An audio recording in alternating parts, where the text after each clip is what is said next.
매일 성경과 함께하는 오늘의 큐티 시간입니다.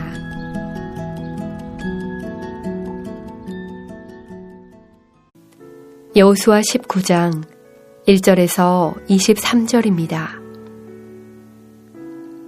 둘째로 시므온, 곧 시므온 자손의 지파를 위하여 그들의 가족대로 제비를 뽑았으니 그들의 기업은 유다 자손의 기업 중에서라. 그들이 받은 기업은 브엘세바, 곧 세바와 몰라다와 하살수알과 발라와 에셈과 엘돌랏과 부들과 호르마와 시글락과 벳 말가봇과 하살수사와 벳 느바옷과 사루헨이니 13성읍이요 또 그 마을들이며 또 아인과 림몬과 에델과 아산이니 4성읍이요 또 그 마을들이며 또 네겝의 라마 곧 바알랏 부엘까지 이 성읍들을 둘러있는 모든 마을들이니 이는 시므온 자손의 지파가 그들의 가족대로 받은 기업이라. 시므온 자손의 이 기업은 유다 자손의 기업 중에서 취하였으니 이는 유다 자손의 분깃이 자기들에게 너무 많으므로 시므온 자손이 자기의 기업을 그들의 기업 중에서 받음이었더라. 셋째로 스불론 자손을 위하여 그들의 가족대로 제비를 뽑았으니 그들의 기업의 경계는 사릿까지이며 서쪽으로 올라가서 마랄라에 이르러 다베셋을 만나 용느암 앞 시내를 만나고 사릿에서부터 동쪽으로 돌아 해 뜨는 쪽을 향하여 기슬롯 다볼의 경계에 이르고 다브라스로 나가서 야비아로 올라가고 또 거기서부터 동쪽으로 가드 헤벨을 지나 엣가신에 이르고 네아까지 연결된 림몬으로 나아가서 북쪽으로 돌아 한나돈에 이르고 입달 골짜기에 이르러 끝이 되며 또 갓닷과 나할랄과 시므론과 이달라와 베들레헴이니 모두 12성읍과 그 마을들이라. 스불론 자손이 그들의 가족대로 받은 기업은 이 성읍들과 그 마을들이었더라. 넷째로 이사갈, 곧 이사갈 자손을 위하여 그들의 가족대로 제비를 뽑았으니 그들의 지역은 이스르엘과 그술롯과 수넴과 하바라임과 시온과 아나하랏과 라빛과 기시온과 에베스와 레멧과 엔간님과 엔핫다와 벳바베스이며 그 경계는 다볼과 사하수마와 벳세메스에 이르고 그 끝은 요단이니 모두 16성읍과 그 마을들이라. 이사갈 자손 지파가 그 가족대로 받은 기업은 이 성읍들과 그 마을들이었더라.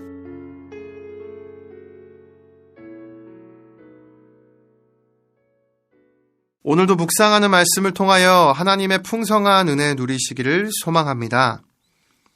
여호수아는 이스라엘 땅을 정복한 뒤 요단강 동편 그리고 유다와 요셉 지파에 분배된 땅을 제외하고 나머지 7지파의 땅을 분배합니다.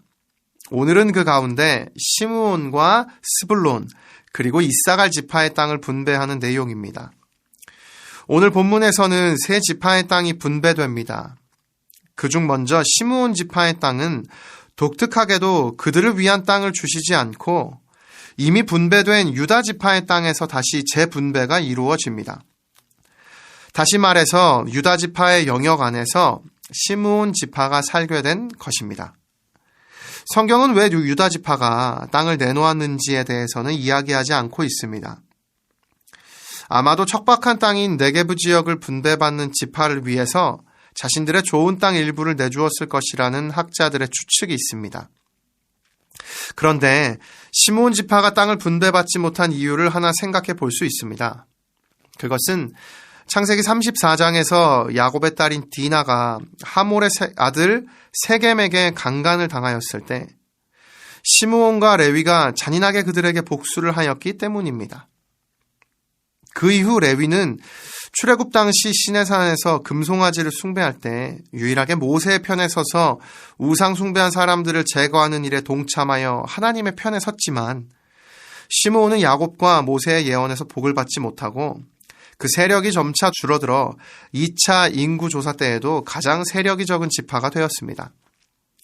그러나 오늘 본문에서 분명한 사실은 시므온 지파가 유다 지파에게 분배된 땅에서 사는 입장이 되었다는 것입니다. 그리고 본문은 이어서 스불론 지파에 대해 소개합니다. 스불론 지파는 지중해와 갈릴리 바다 사이에 척박한 땅을 분배받습니다. 그러나 이들은 불가능해 보였던 야곱과 모세의 축복처럼 지중해로부터 유입되는 물질적인 축복을 받게 됩니다. 비록 바다에 근접해 있진 않았으나 기손강을 따라서 해상 무역이 가능했기 때문입니다. 그리고 이사갈 지파는 큰 땅을 얻지는 못하였지만 이스라엘 땅에서 가장 비옥한 이스라엘 평야를 분배받습니다. 이 지역은 가나안 주요 지역으로 이동하는 중요한 도로들이 있던 지역이었습니다.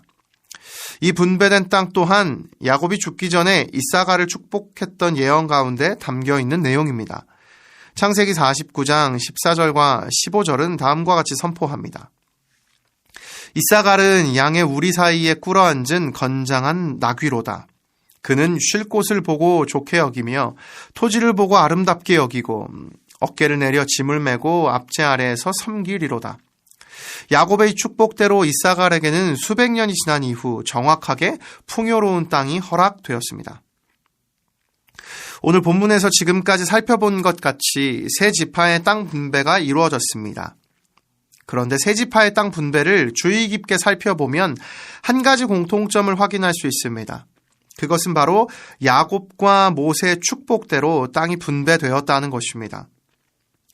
수백 년 전 아버지 야곱이 마지막으로 선포한 축복과 가나안 땅에 들어가기 전 모세가 이스라엘 백성들을 위해 선포한 축복 모두 허공으로 사라지는 선포가 아닌 정확한 하나님의 일하심으로 이루어졌다는 사실입니다.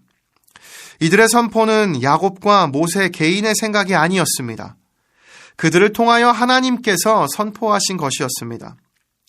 따라서 오늘 본문을 통하여 저희는 하나님께서 선포하신 약속은 반드시 이루어진다는 사실을 깨달을 수 있습니다.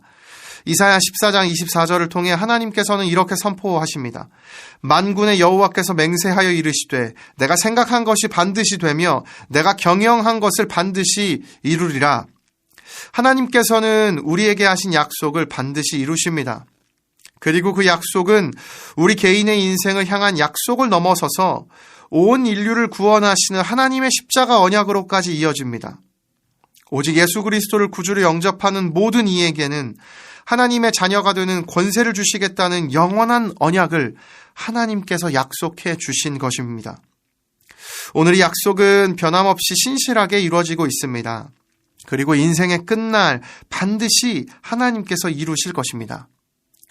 오늘을 살아가는 우리에게 이 하나님의 영원한 언약이 소망이 되기를 축복합니다. 그리하여 좁게는 우리 개인의 삶에 주신 약속을 붙들고 그리고 넓게는 우리 인생 전체를 구원하시는 하나님의 영원한 언약을 기억하며 붙들고 살아가는 그러한 저희 모두 되기를 예수님의 이름으로 축복합니다. 기도하겠습니다. 살아계신 하나님 아버지, 오늘 말씀을 통하여 하나님께서 선포하신 말씀은 1.1획이라도 땅에 떨어지지 않고 반드시 이루어진다는 사실을 깨닫게 됩니다. 오늘도 저희의 인생을 향하신 하나님의 약속과 그 약속을 넘어 온 인류를 향한 하나님의 영원한 십자가 언약이 반드시 이루어질 것을 믿습니다. 이 믿음으로 강하고 담대하게 인생을 살아가는 하나님 나라의 백성 되는 저희 모두 되기를 예수님의 이름으로 축복합니다. 예수님의 이름으로 기도드립니다. 아멘.